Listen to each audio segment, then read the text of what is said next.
So there was this lady down the hall working in one of the offices at KTAR, and a funny lady, a delightful lady. We loved having her on the staff. And then she found out that she was so funny she didn't have to be on the staff anymore. She became the comedy diva.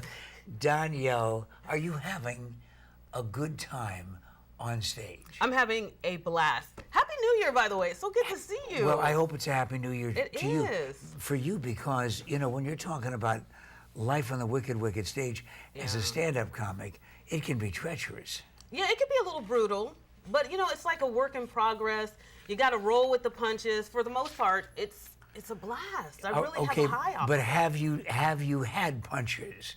Have you had those situations like with hecklers, for example? Oh yeah, people that come out just to kind of pick on you, make little messages in between your sets. The people who couldn't be on stage themselves sit behind a drink and yell at the performers who are getting paid. Or they think they're adding to your set. Yeah. They're helping you out, but they're really not. But sometimes it could work to your benefit. Do you have a system for handling hecklers? Security, security, security. The big 300 pounds. Yes, right. They can take them out and do their job. Talk about your journey, though, because everybody, I think literally everybody in the audience has that dream.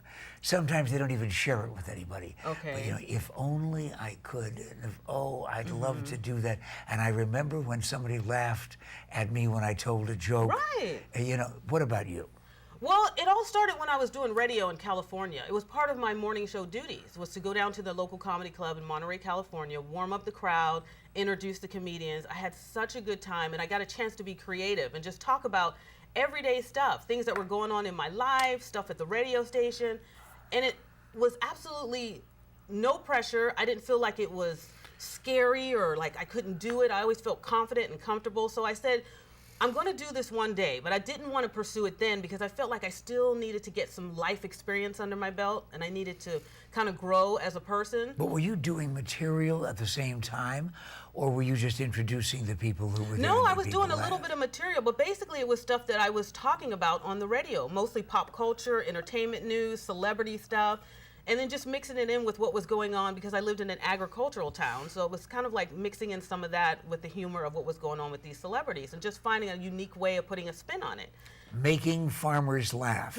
Yeah, talking about roadkill and stuff like that. I mean, you know, you just gotta figure out a way to talk about different things that are like, you know, happening in and around your situations and surroundings, but, you know, you make it funny. Okay, so was funny there different than funny here? Oh yeah, absolutely. First of all, I was a lot younger, I should say. So now I feel like I've gotten maturity under my belt, life experience. Things have happened and I'm really comfortable in my skin and I've changed a lot. So now I can talk about those things, relationships, work, being broke, you know, weight gain, weight loss, you know, things like that. Okay, and you have fun with it. Being comfortable in your skin. Right. Let's talk about your skin.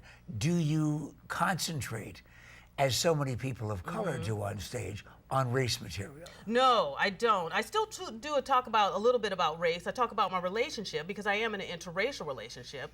I also talk about the differences like with television shows and the things with race.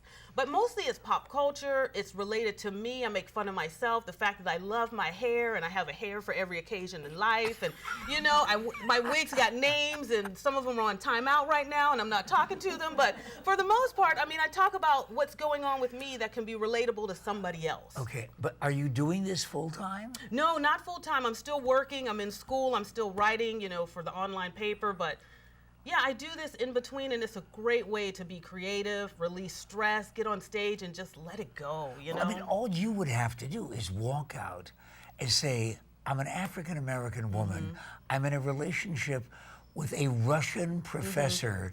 Well, that in itself is a half an hour. Yeah, there's material right there. Yeah, absolutely. Because a lot of people wonder, you know, is he legal? How did she meet him? Was it online through, you know, one of those mail order bride catalog services? I mean, they always want to know. So there's a story there to be told, and I tell that story. You know, like, you know, when I walk on stage 9 times out of 10, people don't think I'm black.